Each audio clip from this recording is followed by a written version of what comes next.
causa desse acidente, né? E depois que passou do acidente, estava tudo livre, graças a Deus.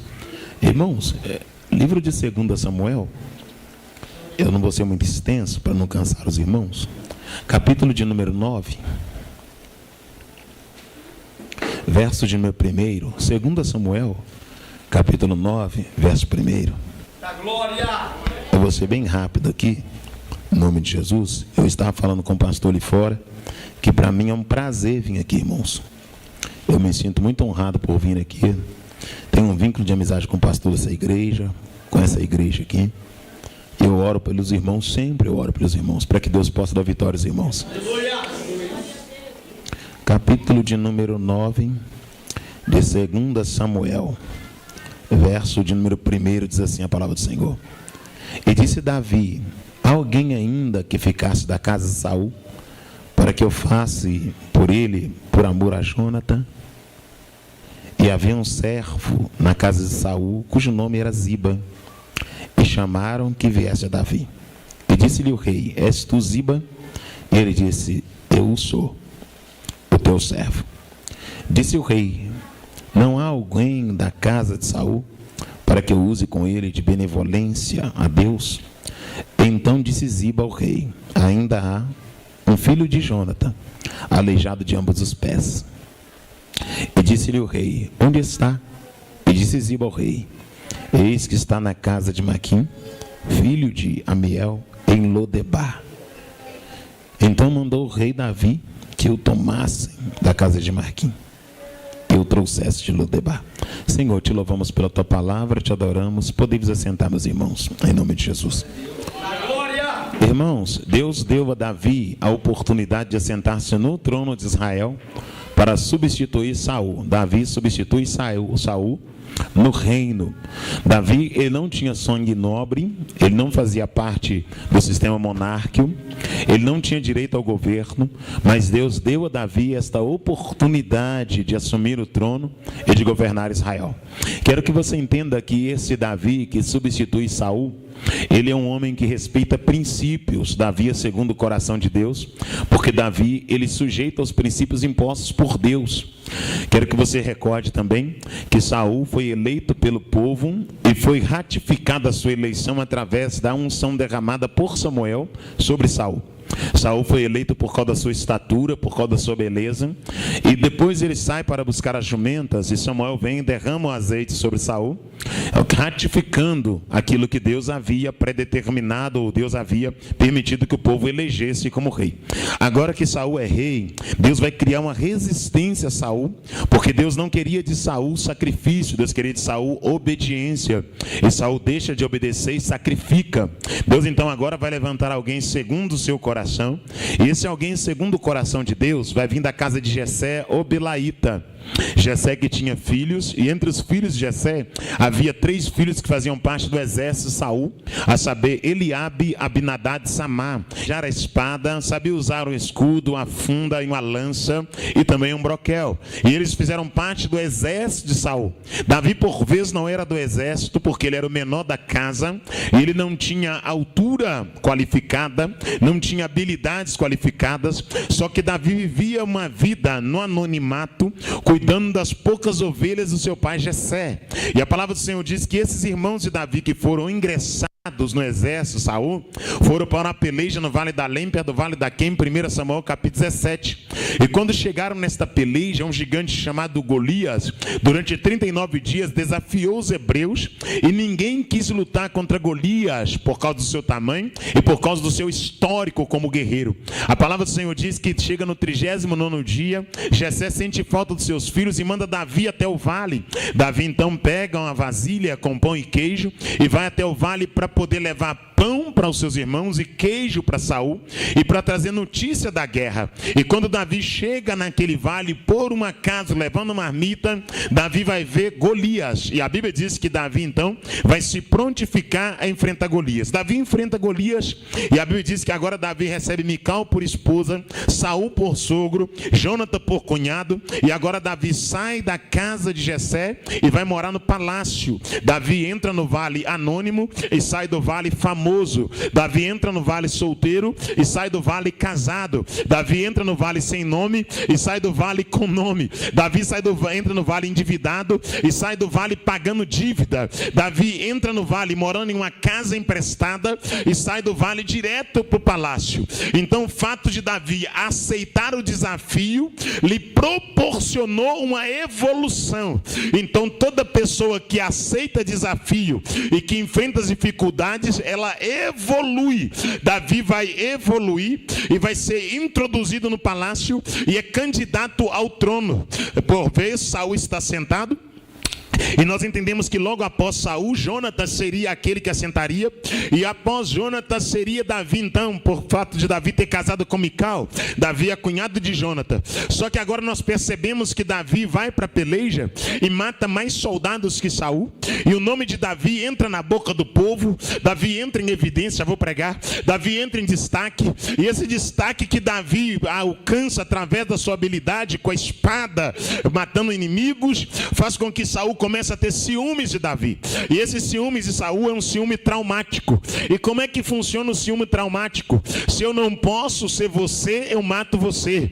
Se eu não posso ter o que você tem, eu acabo com teu nome para tentar tirar você da evidência. E Saul agora, porque ele não tem a capacidade de Davi, não tem a habilidade de Davi e não tem a proteção divina que Davi tem, Saul agora começa a perseguir Davi. E quando Saul está perseguindo Davi, Jonatas percebe que a ira de Saul é grande. E certa feita Saul preparou um banquete. Vem comigo, por favor. E quando ele prepara esse banquete, ele coloca a cadeira de Davi próximo a uma parede. E a Bíblia diz que ele prepara uma lança com um dardo inflamado. E o propósito de Saul era matar Davi. E a Bíblia diz que no primeiro dia, Davi não comparece e o semblante de Saul está diferente. Jonatas percebe que Saul está com um semblante diferente. E Saul diz: onde está Davi? Jonatas diz: Davi está se preparando. No segundo dia, o argumento é o mesmo. No terceiro dia, Davi já estava escondido atrás da pedra por orientação de Jonatas. Jonatas diz: Davi foi banquetear com seus pais. Saul joga a lança contra Jonatas e diz para Jonatas: porventura, filho de mulher rebelde, você quer que Davi reine em teu lugar? Jonatas sai, joga 3 flechas para Davi e diz: as flechas estão para lá de ti, foge, porque meu pai quer te matar. Davi então começa a fugir de Saul para poder sobreviver. E nessa fuga de Davi, existe na alma de Jonatas uma aliança, um anelo, uma amizade, uma empatia, um carinho muito grande por Davi. Jonatas livra Davi da lança do seu pai Saul. E agora Davi tem a oportunidade de matar Saul na caverna e não mata Saul. Davi livra Saul da morte, porque Davi entende que quem tem promessa não precisa matar ninguém para assumir aquilo que Deus prometeu. Quem tem promessa não derruba o outro para conquistar aquilo que deseja. Quem tem promessa não difama alguém para chegar onde quer. Davi tem essa mentalidade, essa metodologia, essa forma de trabalhar diante de Deus. E a Bíblia diz que chega uma ocasião que Saul e Jonatas morrem. E quando Jonatas e Saul morrem, a Bíblia diz que Davi assume o trono. Quando Davi assume o trono, uma das primeiras coisas que ele vai fazer é trazer a arca da aliança de volta. Dentro da arca da aliança tinha os pães da propiciação, a vara de Arão e as tábuas da lei. A arca simbolizava a presença de Deus entronizada entre os querubins. Depois que Davi traz a arca para dentro de Israel, que Davi está dentro do palácio, com a coroa na cabeça, com o cetro na mão, com o manto nos ombros, assentado sobre o trono, tomando em taças de ouro, sendo servido pelos seus súditos, Davi levanta a cabeça e lembra de Jonatas. Davi lembra da memória de Jonatas. A primeira grande característica que eu vejo de Davi: Davi tem a capacidade de lembrar de quem me ajudou quando ele não tinha nada. Oh glória! Davi tem a capacidade de lembrar de quem me ajudou quando ele não tinha nada. Davi subiu na vida, mas não subiu o ego. Oh glória! Davi mudou de lugar, mas não perdeu a personalidade e o caráter.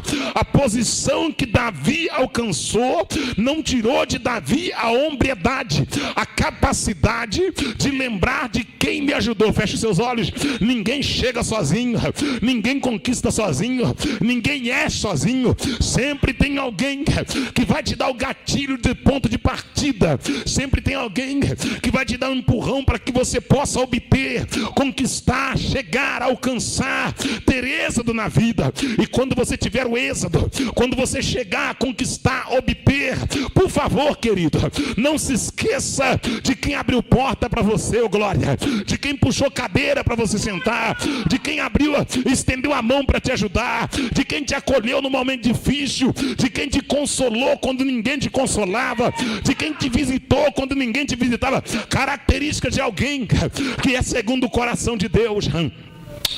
Alguém que é segundo o coração de Deus, a primeira grande virtude de quem é segundo o coração de Deus, a capacidade de não esquecer de quem lhe ajudou, hombridade, humildade para lembrar do seu passado de outrora, do seu tempo antigo e recordar de quem lhe abriu caminhos para poder chegar. Davi agora está sentado no trono, e quando está sentado no trono, pós-morte de Saul, pós-morte de Jonathan, já casado com Mical, já com a coroa na cabeça, já com cetro na mão, já com um manto nas costas, dentro do palácio, oh glória, Davi levanta a cabeça e diz: tem alguém da casa de Saul, oh glória, para que eu possa honrar, por amor a Jonathan. Deixa eu repetir para você aqui o verso primeiro. Davi diz: tem alguém da casa de Saul, para que eu possa honrar, por amor a Jonathan. A casa é de Saul, mas o amor é a Jonathan, oh glória, é da casa de Saul, mas quem Davi ama é Jonathan. Agora, por que Davi ama a Jonathan? Porque tinha uma cadeira preparada diante de uma mesa, e aquela cadeira, se Davi sentasse, a sua vida seria aniquilada. Feche seus olhos, curva tua cabeça. Tem cadeiras que Deus não te deixa sentar, porque Ele sabe que acabaria contigo, glória. Tem reuniões que Deus não te deixa participar, porque Ele sabe que você perderia tudo se você entrasse. Eu quero que você entenda, tem alguns grupos que Deus não te deixa entrar nele, algumas pessoas que Deus não te deixa comungar com elas, andar com elas, associar com elas, comer com elas. Não é porque você é ruim, é porque o propósito delas é ruim. E sabendo Deus que o propósito é ruim, que a intenção é maligna, Deus te guarda de colocar os pés onde acabaria com a tua honra. Deus te guarda de colocar os pés onde acabaria com a tua família. Tem relacionamentos que Deus não permite perpetuar, porque sabe que não vai dar êxito para você. O Senhor está te privando, está te blindando. A ausência de Davi na presença do rei Saul não foi porque Davi não tinha dignidade, é porque Davi tinha promessa. Tem mesa que você não assenta, não é porque você não tem dignidade, é porque você tem promessa. E quem tem promessa não assenta com porco, glória. Quem tem promessa assenta com quem tem o Espírito de Deus. Quem tem promessa não assenta na mesa com desviado, rebelde, descomprometido. Quem tem promessa pode comer no pasto, mas come na presença de Deus, oh glória. Pode viver entre as poucas ovelhas, mas vive na presença de Deus. Davi não estava na mesa, oh glória, mas estava diante dos olhos do Senhor para um grande propósito. Vem comigo, por favor.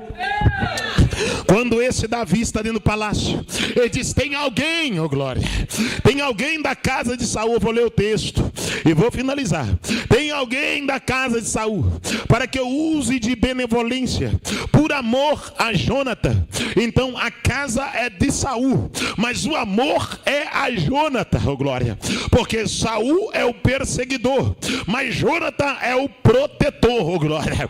Saul é aquele que tinha inveja, mas Jonathan é aquele que protegeu Davi. Agora, por que Davi, no verso primeiro, ele diz: tem alguém da casa de Saul, para que eu use de amor, de benignidade, por amor a Jonathan. E no verso de número 2, Davi vai chegar Davi, um sujeito chamado Ziba. A Bíblia diz que havia um servo da casa de Saul, cujo nome era Ziba, aleluia, e chamaram que viesse a Davi, e disse-lhe o rei: és tu Ziba? E ele disse: eu o sou, glória. Longe de Ziba, Davi diz que a honra é por causa de Jonathan, oh glória. A casa é de Saul, mas a honra é para Jonathan. Presta atenção. Longe de Ziba, Davi diz, da casa de Saul, por amor a Jônatas. Mas quando Ziba chega, Davi muda a forma de falar. E eu perguntei, Deus, por que no verso 1 Davi diz que a casa de Saul e a honra é para Jônatas, por amor a Jônatas? E por que no verso 3 Davi fala de Saul, mas não fala de Jônatas? Sabe o que Deus colocou em minha alma? Deus falou comigo, Juarez, Davi foi fiel a Saul enquanto Saul estava vivo. Davi respeitou a vida de Saul, por mais que Saul era desviado. Davi não tocou em Saul, Davi não matou a Saul, Davi não tirou a espada contra Saul. Agora Saul está morto e Davi vai honrar a memória de Saul. Davi é tão fiel que ele manteve a fidelidade com Saul desviado vivo, e agora Saul está morto, desviado, e Davi também mantém a fidelidade. Sabe o que é isso? É entender princípio, glória. Só conquista a promessa quem respeita princípio, e um dos princípios é este: não toqueis nos meus ungidos e nem maltrateis os meus profetas. E Davi entendeu bem que Samuel tinha ungido Saul, e Davi disse, se Saul foi ungido, não sou eu que vou tocar nele, porque o princípio diz que não é para tocar no ungido e nem maltratar profeta. É desviado, quem vai tratar com ele é Deus. Está caído, quem vai tratar com ele é Deus.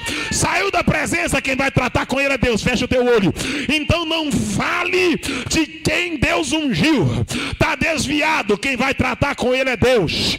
Fez coisa errada, quem vai tratar com ele é Deus. Se Deus te mandou falar, fale. Mas se Deus não te deu autoridade, e se não te mandou falar, não toque no ungido. Está caído, mas é ungido, oh glória. Fracassou, mas é escolhido, oh glória. Tropeçou na caminhada, mas é eleito por Deus. Deus elegeu para um propósito. Existe sobre ele uma unção, oh glória. Ele não respeitou aquela unção, mas a unção foi derramada, a unção foi deliberada. Agora escute o que eu vou dizer. Eu estava ontem indo para a igreja e conversando com Deus, indo cá, Deus me disse, Juarez, eu matei por causa de Arão, e eu matei na casa de Arão, oh glória. Eu falei, Deus, o que o Senhor quer dizer para mim? Deus falou, Juarez, eu sou um Deus imparcial, aleluia. Eu não tenho partido, eu não tenho grupo, eu não trato o homem de acordo com a sandália do teu pé, aleluia. Porque eu ouvi o gemido do meu povo, desce até o Egito. Deus chamou Moisés porque ele ouviu o gemido do povo. E quando Deus chama Moisés para ir até o Egito, para tirar o povo do Egito rumo à terra da promessa, Moisés diz, Deus, eu não sei falar, eu tenho dificuldade em palavra. O que Deus fez? Deus colocou Arão com Moisés. Quem é que é Arão, pastor? Arão é alguém que vem somar com Moisés. Arão não é alguém que vem mudar Moisés de mentalidade. Arão é alguém que vem entrar na mentalidade que Moisés tem, porque Moisés não vai ser mentorizado por Arão, porque ele já tinha sido mentorizado por Deus. Porque quem já tem um projeto dado por Deus não quer uma direção, quer auxílio. Moisés não queria uma direção, Moisés queria alguém que entrasse na visão que Deus havia proporcionado a ele. Eu quero ser bem claro para você, só precisa de orientação quem não tem direção. Quem já tem direção não quer orientação. Caleb entra na vida de Josué. Caleb não vem para mudar Josué de direção. Caleb vem dentro da metodologia que Josué tinha recebido. Qual é a metodologia que Josué recebeu? Capítulo 1, verso 6. Deus falou, levanta-te, Josué, tu e todo esse povo, e entre a terra sobre juramento a qual eu prometi que daria a vocês outro. Todo lugar que pisar a planta do vosso pé, eu vos tenho dado, como eu disse a Moisés, meu servo, desde o deserto até o grande rio Eufrates. O que Deus está dizendo? Josué, você já tem o caminho. O que você vai ter agora? Alguém que vai te auxiliar, que vai andar contigo. Quando Simão Cirineu surge no caminho de Jesus, ele não surge para tirar Jesus da direção. Jesus já tinha direção. Qual é a direção? É o Monte da Caveira, é o Gólgota. Jesus está dizendo, eu vou para lá, porque é lá que o meu nome vai ser glorificado, é lá que eu vou vencer vencer a morte. É lá que a morte vai ser pisoteada. É lá que a morte vai ser humilhada. Ele está num caminho para o Gólgota. E quando Simão Cirineu surge, Simão não vem para tirar ele do caminho. Simão vem para ajudar a carregar a cruz, para que ele vá cumprir aquilo que Deus queria que ele cumprisse. Fecha o teu olho, curva a tua cabeça. Eu quero profetizar que nessa quarta-feira, que Deus vai colocar na tua vida alguém que vai te ajudar a prosseguir no caminho que Deus quer, para você consumar aquilo que Deus tem para a tua vida. Aleluia. Você não precisa de uma mentoria para ter uma direção, você já tem a direção. Deus vai levantar com alguém do teu lado que vai te ajudar a cumprir o propósito. Alguém do teu lado que vai te fortalecer, que vai dizer: vamos lá, porque eu sou contigo. Não para, porque a vitória é certa. Parece que eu posso ver, irmão, parece que eu posso ver Neemias em cima do andaime, em uma mão a colher de pedreiro, na outra mão a espada. Parece que eu posso ver Sambalat e Tobias chegando debaixo do andaime dizendo: para com isso, desce daí. Parece que eu posso ver Neemias metendo argamassa com uma mão e com a boca olhando e dizendo: eu não vou descer, oh glória, porque eu estou numa grande obra, aleluia. Eu não vou parar, porque eu sei para que ele me chamou, por que ele me chamou e o que eu tenho que fazer para cumprir o chamado que ele tem para a minha vida. Se você tem chamado, não abra mão dele. Se Deus te fez uma promessa, não abra mão dela. Por mais que alguém está te pressionando, tentando te parar, mudar a tua rota, te tirar da direção, eu quero declarar que essa noite, que bondade e misericórdia te seguirão todos os dias da tua vida. Eu quero declarar que essa noite, que Deuteronômio 28 cumprirá sobre a tua vida, que por um caminho virão contra ti, mas por 7 caminhos fugirão da tua presença. Tu vai até onde Deus mandou e cumprirás aquilo que Deus determinou para a glória do nome dele. Davi está dentro do palácio, aleluia. Ziba comparece diante de Davi. Saul já é morto, Jonathan é morto, Davi já trouxe a arca, já é rei, já tem uma estrutura, já tem os seus valentes, aleluia. E agora ele lembra, dentro do palácio, ele lembrou de Jonathan. Ele falou: opa, eu não estou aqui porque eu sou bom, eu estou aqui porque alguém me ajudou. Meu Deus! Você está entendendo? Eu não estou aqui somente porque eu tenho uma promessa. Eu estou aqui porque alguém me protegeu, porque alguém me ajudou, porque alguém colocou o corpo na frente da lança que era para me matar, oh glória, oh glória. Porque alguém aplacou a ira que seria derramada contra mim, oh glória. Porque alguém se disponibilizou a ser humilhado na mesa para que eu não morresse, oh glória. Feche seus olhos. Eu quero declarar aqui que Deus trará à tua memória aquela pessoa que lutou por você, pelo teu casamento, pela tua família, que lutou pela tua vida, que orou por você. E se você não tiver nada na terra para oferecer, tu vai dobrar o joelho perante os céus para agradecer a Deus por aquela vida. Eu quero declarar em nome de Jesus Cristo que o espírito de longanimidade pousa sobre a tua vida, o equilíbrio emocional, que você terá equilíbrio a ponto de clamar a Deus para que Ele possa estender as mãos sobre aqueles que um dia estendeu as mãos para ti. Ninguém chega sozinho, ninguém chega sozinho, glória. Davi dentro do palácio lembrou que alguém intercedeu por ele. Outra coisa que é tremenda aqui, a estrutura não mudou Davi. O fato de estar dentro do palácio não tirou de Davi a humildade. O fato de estar com a coroa na cabeça não tirou de Davi a humildade. O fato de ter um cetro, ter um manto, não tirou de Davi a humildade. Então o que define o homem não é o lugar que ele está, é o comportamento que ele tem. O que define um homem não é o lugar que ele está, é o comportamento que ele tem. Davi está dentro de um lugar de honra, mas o peito não está cheio de orgulho. Ele não se tornou orgulhoso. Davi disse: tem alguém da casa de Saul para que eu possa honrar por amor a Jonathan? Aí trouxeram Ziba. E quando Ziba chega, Davi diz: tu és Ziba? Ele diz: sim, o teu servo Olha a pergunta de Davi no verso 3. No verso 3. Disse-lhe o rei: não há ainda alguém da casa de Saul, para que eu use com ele de benevolência de Deus. Aleluia. Interrogação. Davi não falou de Jônatan para Ziba. Davi só falou de Saul. Porque Jônatan não era, porque Davi não falou para Ziba de Jônatan, só falou de Saul.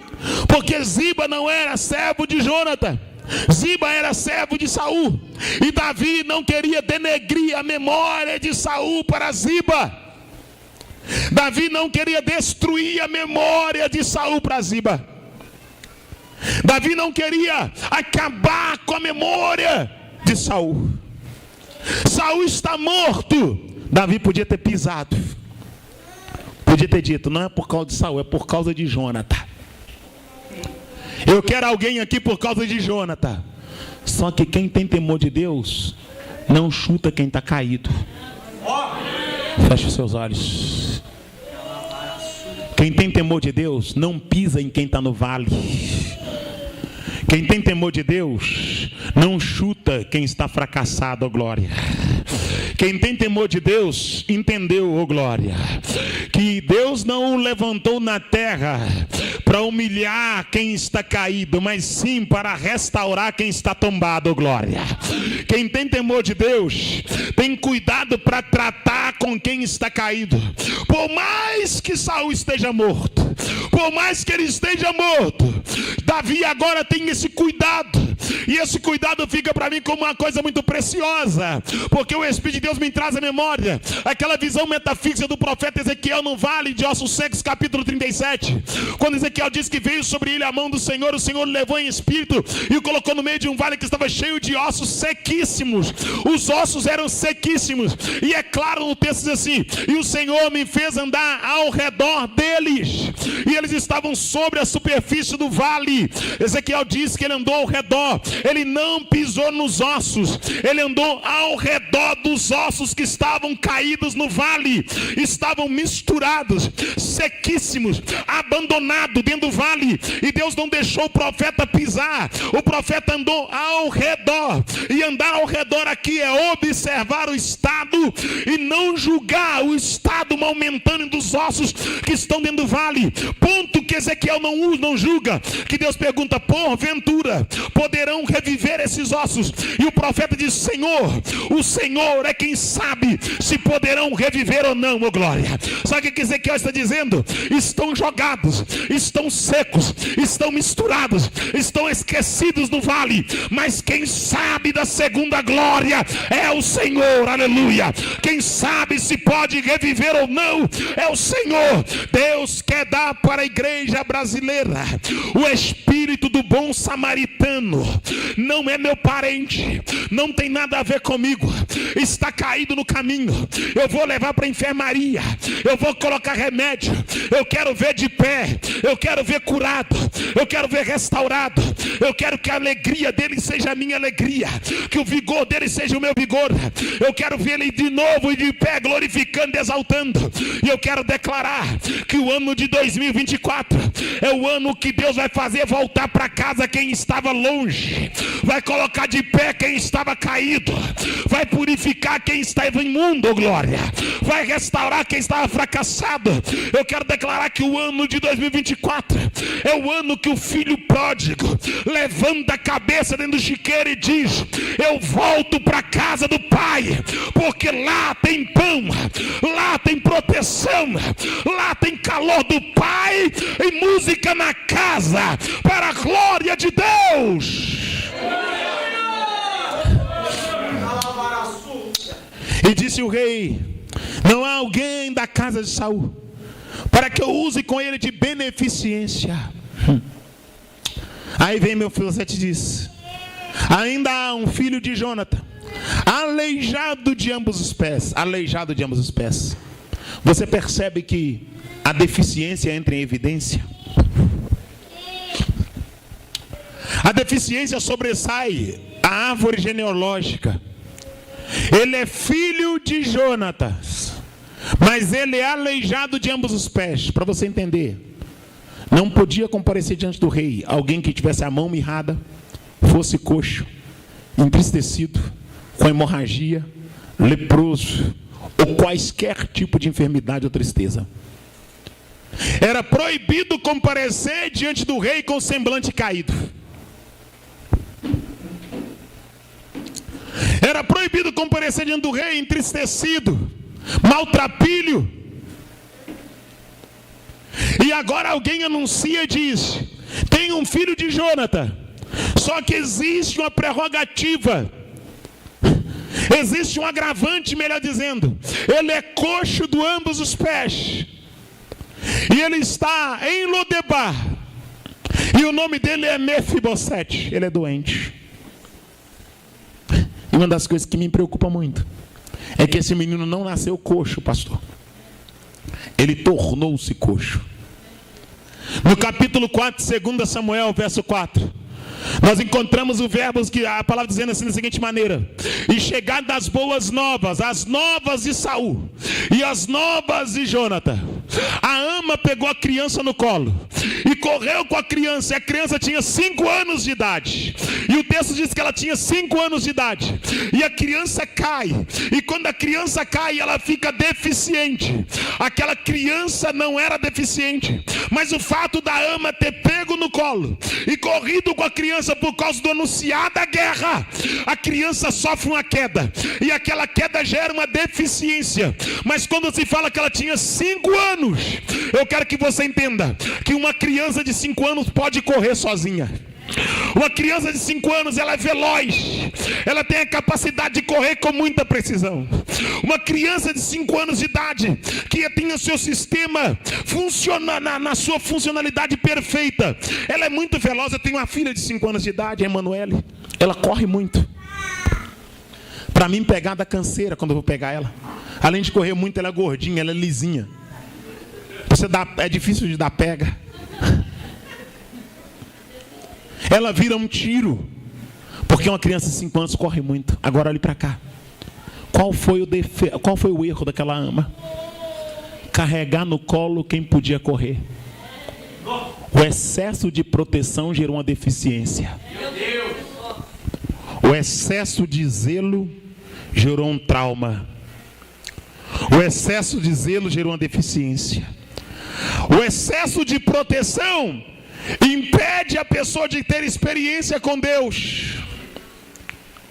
O tomar a carga alheia por excesso, o impedir a pessoa de ter as experiências com Deus, o pular na frente para proteger excessivamente. E a Bíblia não diz para carregar a criança no caminho. A Bíblia diz: ensina a criança no caminho. E ensinar não é fazer, ensinar é mostrar como faz e deixar fazer. Porque o praticar nos dá a capacidade de evoluir. Só evolui em algo quem pratica. Então você precisa passar para a criança, para que ela venha praticar e evoluir. Se você carregar a criança, carregar, ela nunca vai aprender a andar. Então ela vai ter que começar a andar, vai tomar alguns tombos, ela vai tropeçar, e daqui a pouco ela vai estar apoiando em alguma coisa, equilibrando, daqui a pouco ela vai estar andando sozinha. Mas se você exceder no cuidado, essa criança vai ficar manhosa, essa criança vai ficar mimada, e ela não vai evoluir da forma que precisa evoluir. E aqui nós encontramos um trauma gerado pelo excesso de zelo. Para com essa proteção excessiva. Deixa o seu filho e a sua filha ter uma experiência com Deus. Deixa o seu filho passar pelo processo. Deixa o seu marido, a sua esposa passar pelo processo. Pare de pular na frente. Pare de tentar impedir essa pessoa de ter um relacionamento com Deus. Eu estava citando sobre Deus matou por causa de Arão, e Deus matou na casa de Arão. Eu estava indo para o culto ontem e lembrando desse texto, Deus falando na minha alma.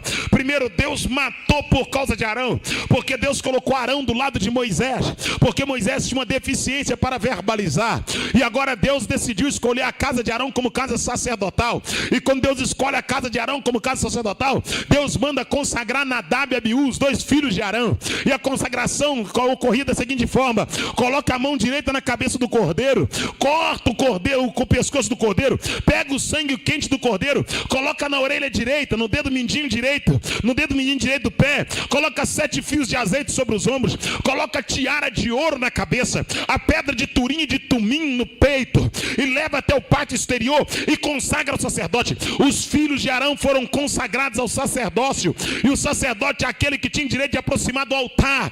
E agora os filhos de Arão têm proteção de Deus. Só que a família de Abirão, Datã e Corá levantaram contra Arão e contra Moisés, achando que era coisa de família. Aí Deus matou Abirão, Datã e Corá por causa dos filhos de Arão e por causa de Arão, só porque Deus está protegendo a casa de Arão. Só que o tempo passou e os filhos de Arão acharam que aquela proteção era independente da conduta.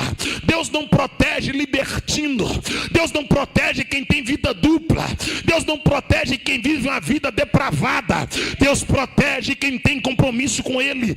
Em Deuteronômio capítulo 28 está escrito: se atentamente ouvir a minha voz e os mandamentos meus obedecer, todas as bênçãos correrão atrás de ti e te alcançará.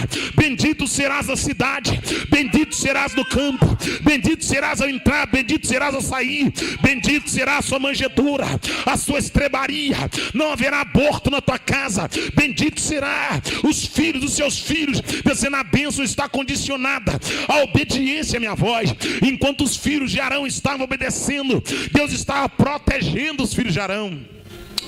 Só que os filhos de Arão decidiram desobedecer a voz de Deus. E como é que eles desobedeceram, irmão Juarez? Eles começaram a prostituir com as mulheres na porta do templo. Eles começaram a tocar naquilo que é santo e fazer do santo profano. O próprio Deus cuidou de tratar com rebelde. Você não precisa boicotar quem está em pecado. Quem cuida de quem profana a casa de Deus é o próprio Deus, ô glória. O que eu tenho dito ultimamente é o seguinte: quer brincar com língua estranha, brinca.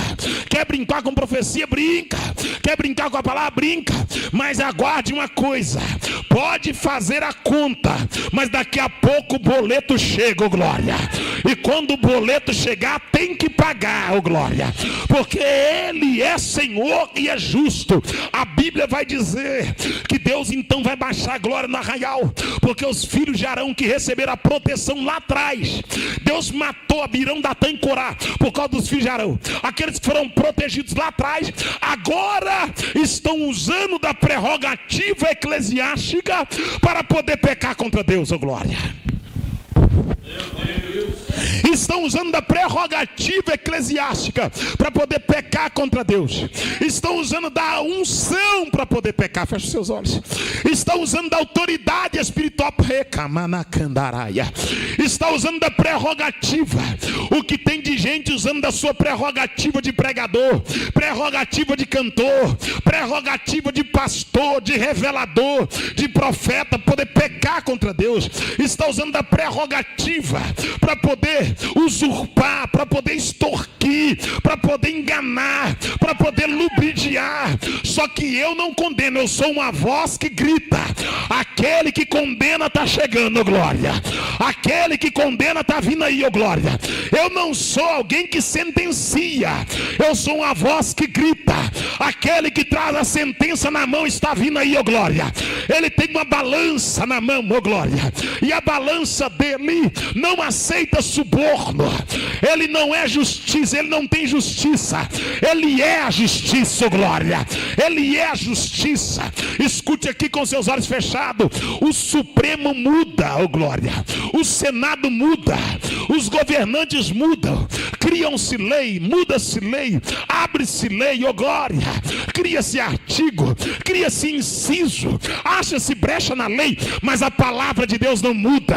A palavra é santa, a palavra é verdadeira, a palavra é eterna. O juízo de Deus virá sobre a humanidade. O juízo de Deus virá sobre os homens, homens valentes, corajosos, para viver uma vida dissoluta, uma vida de pecado, uma vida errante. Eu não vou finalizar sem gritar isso aqui. Homens corajosos para viver uma vida confrontando a santidade de Deus, pervertendo o caminho da verdade, brincando com aquilo que é santo. O juiz está para se manifestar. Aquele que não aceita suborno vai surgir nas nuvens.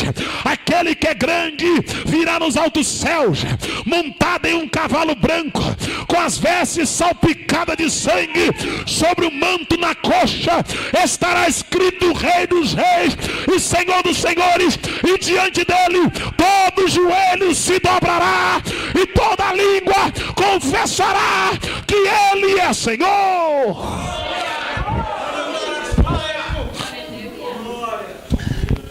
Deus sentenciou os filhos de Arão. O mesmo Deus que protegeu a casa de Arão quando foram caluniados, matou na casa de Arão. Deus matou por causa de Arão. Abirão, Datã e Corá morreram porque levantaram contra Arão e contra Moisés e contra os filhos de Arão que foram consagrados. Só que depois os filhos de Arão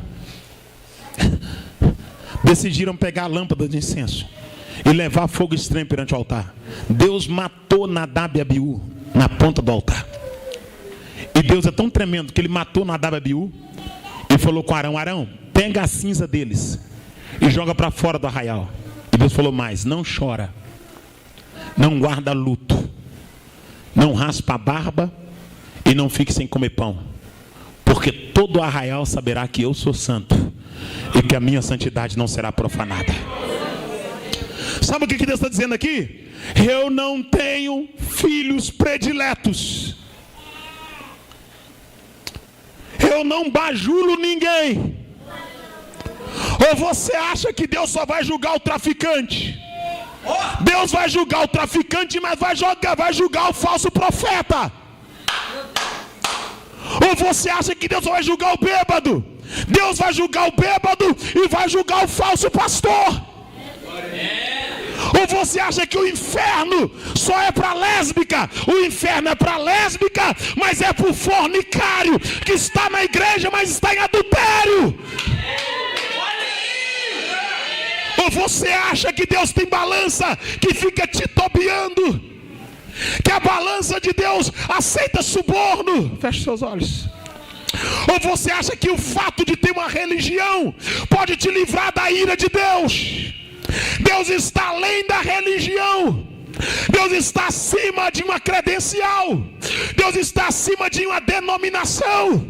Deus está procurando um povo santo, zeloso de boas obras e que guarda a palavra dele com temor e santidade. Aleluia. A criança agora ela tem uma deficiência, porque alguém tentou proteger demais e tentou carregar no colo o menino que podia andar, que podia correr. E quando esse menino cai, ele fica coxo dos pés. E dali ele é mandado para Lodebar, a cidade do esquecimento. Feche seus olhos. Esquecido pelos homens, mas na memória de Deus. Excluído da sociedade, mas na agenda da eternidade. Excluído, porque quando a pessoa tinha uma enfermidade, ela era excluída, ela era tirada da cidade e posta nas periferias, nos lugares periféricos. Mefibosete agora foi excluído da cidade, mas estava registrado diante de Deus. Tinha uma deficiência perante a ótica humana, mas tinha uma promessa diante de Deus. E Deus fez com que Davi procurasse Ziba, e fez com que Ziba lembrasse. E Ziba lembrou tanto que disse: ele está em Lodebar e ele é deficiente dos pés. Feche seus olhos, por favor. Eu imagino Mefibosete assentado na beira da rua em Lodebar. Isso é minha mente de pregador. Isso é eu que fico matutando. E Mefibosete dizendo: eu sou filho do príncipe, eu sou neto de rei. E alguém dizendo: você não é nada, se você fosse, você estava no palácio. Eu imagino Mefibosete dizendo: eu já morei no palácio, já corri no pátio do palácio. Eu já brinquei com a coroa do vovô. Aleluia. Eu já andei na charrete real. Já sentei no trono do vô Saul. E alguém dizendo: é mentira sua, você é coxo. Você não tem acesso ao palácio. Você não tem sangue nobre. E Mefibosete passa 1, 2, 3, 4, 5, 10 anos em Lodebar. Quem sabe 15 anos em Lodebar. Mas um belo dia, quando ele olha para cima, ele vê a carruagem descendo. A carruagem real descendo. Cavalos, sangue puro, machador, com o selo real, oh glória. Carroça, oh glória, oh glória. Com as rodas, com a calota, com o selo real, oh glória. Uma estrutura maravilhosa chegando em Lodebar, oh glória. E quando menos espera, Mefibosete está sentado na beira da rua. E a carroça para, a carruagem real para, com cavalos e cavaleiros. E alguém abre um tapete vermelho. E o arauto toca uma buzina. E alguém abre um pergaminho e diz: há entre vós o homem que faz parte da árvore genealógica de Saul, filho de Jonatã, coxo dos pés, e o seu nome é Mefibosete. Eu imagino Mefibosete olhando para quem duvidou da sua origem, para quem duvidou do seu lugar de origem. Oh glória, feche seus olhos. A terra vai ter que ver você saindo daqui. Alguém vai te procurar e vai dizer: não está mais na terra, foi levado para o seu lugar de origem, oh glória. Alguém vai procurar e vai dizer: não está mais entre nós, foi tirado daqui para o lugar de origem, oh glória. Eu imagino Mefibosete subindo na carruagem, e alguém olhando, e quando ele olha para trás, ele lembra do seu passado amargo em Lodebar. Ele lembra dos dias que ele não tinha pão para comer, oh glória, que ele estava sentado na beira da rua. E quem sabe Ziba diz: Mefibosete, esqueça o teu passado, oh glória, viva o teu presente e prepare para o teu futuro, oh glória, oh glória. Mefibosete, esqueça o teu passado, viva o teu presente e prepare para o teu futuro, oh glória. O teu passado foi de tristeza, o teu presente é de êxtase, mas o teu futuro é assentado à mesa com o rei para a glória de Deus. O teu passado é de tristeza, o teu presente é de êxtase, mas o teu futuro é assentado à mesa com o rei. Deus vai virar o teu cativeiro para a glória do nome dele. Eu te convido para colocar-te em pé em nome de Jesus Cristo. Oh, maravilha, Jesus! Esquecido pelos homens, mas da memória de Deus. Davi não lembrou por lembrar. Davi só solicitou alguém da casa de Saul, porque o Espírito de Deus incomodou Davi. E o Espírito de Deus vai fazer alguém lembrar de você. Feche seus olhos com a sua cabeça. Não é o final ainda. Deus vai virar o teu cativeiro. O Senhor lhe trouxe aqui essa noite porque Ele tem promessa para a tua vida. Tem projeto com a tua casa, com a tua família. Você pode estar em Lodebar, mas você não é de Lodebar, oh glória. Você pode estar nos lugares periféricos de Lodebar, mas o seu lugar é diante do rei, oh glória. Você tem uma deficiência, e na lógica e pela ótica humana, a deficiência pode até te impedir. Só que o Deus da promessa, Ele supera a deficiência, Ele aperfeiçoa quem é imperfeito, só para dar oportunidade de assentar à mesa com Ele e comungar na presença dEle. Aleluia, aleluia, aleluia, aleluia. Eu quero orar com você e orar por você. A pastora vai cantar?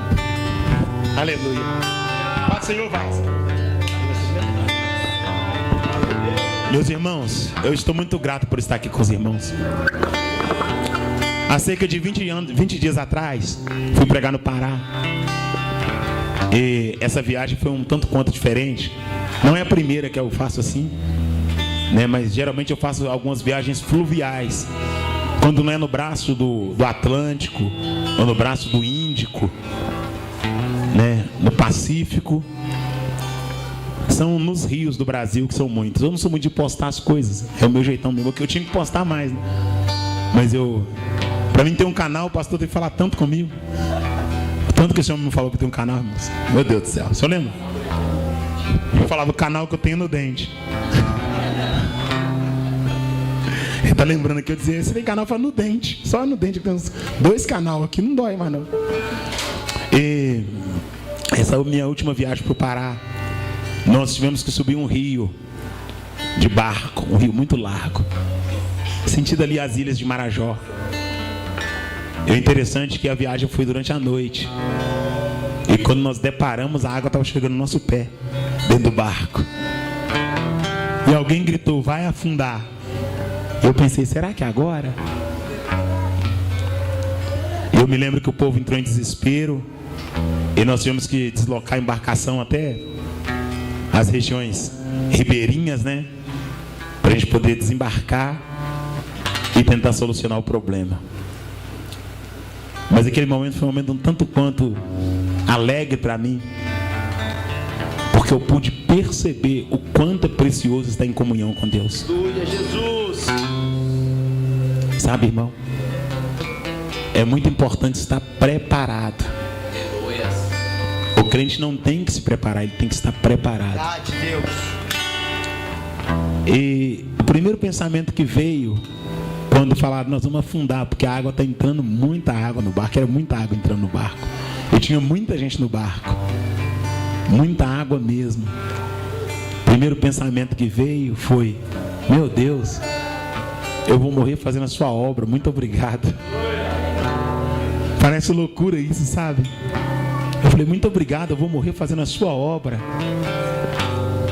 E eu sempre digo isso, eu não posso morrer fazendo o que é errado, mas se eu morrer fazendo o que é certo, o nome de Deus é glorificado. Eu vou dizer para você uma coisa, eu não tenho medo da morte, porque eu tenho esperança pós-morte. Só tem medo da morte quem não tem esperança pós-morte. E todo homem que está com Cristo, ele precisa ter esperança pós-morte. Você precisa acreditar que existe uma casa no céu preparada. Você não pode somente servir a Deus por essa terra. Você precisa ter paz. Paz para estar vivo e paz para morrer. Paulo diz, se vivermos é lucro, e se eu morrer é ganho. Glória! Deus é fiel, irmãos. Engraçado que eu já estive 18 horas no braço do Atlântico, de navio. Já passei por inúmeras turbulências, por acidentes de trânsito, queda de moto, ameaças dentro de vilas. Mas essa experiência foi a mais próxima, porque não tem lado, não tem para onde correr, não tem o que fazer, mas tem uma mão que nos protege. Feche seus olhos. Ó Deus, eu lhe agradeço pela vida que é um dom do Senhor. Eu lhe agradeço, Senhor da glória, pela salvação que nos é dada. Nos aperfeiçoa no Senhor, ó Pai.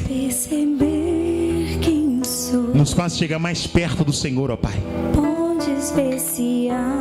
Nos ensina a te temer mais. Ó Deus, nos ensina a reverenciar a tua presença. Ó Espírito Santo, em nome do Senhor Jesus Cristo, traga paz sobre cada coração aqui essa noite. Traga refrigério sobre cada vida, Senhor. Ó Deus, não nos deixe mudar o comportamento devido às aquisições que vamos possuir nessa terra, Pai. Ó Deus, que os degraus que subirmos, ó Pai, não venham nos impedir de cultuar o Senhor. O Senhor tem a primazia sobre a nossa vida. O O Senhor tem a primazia sobre esta igreja, sobre esse ministério, sobre os teus servos, sobre esta região, Pai. Ó Deus, como servo do Senhor, eu abençoo este povo, eu abençoo este lugar, eu abençoo esta igreja, em nome de Jesus. Eu abençoo esta região, eu declaro a tua bênção sobre eles, ó Pai. Eu declaro a sua bênção sobre cada família, sobre cada casa. Eu peço o teu cuidado sobre cada lar, a proteção divina, a cobertura do Senhor. Ó Deus, que a tua graça, que a plenitude do Espírito do Senhor pouse sobre cada um. Ó Deus, em nome de Jesus Cristo, que a certeza da salvação, que o desejo pelos céus pouse no coração desse homem, desta mulher, em nome do teu Filho Jesus. E que a esperança da vida eterna, Pai, possa ferver no peito de cada irmão. E ainda que eu não mereça, permaneces assim, fiel, Senhor, meu Deus, fiel a mim, fiel, Senhor, meu Deus, fiel a mim. Tu és fiel, Senhor, eu sei que tu és fiel. Para terminar esse culto, termine declarando isso aí, se você pode. Tu és fiel, Senhor, eu sei que tu és fiel.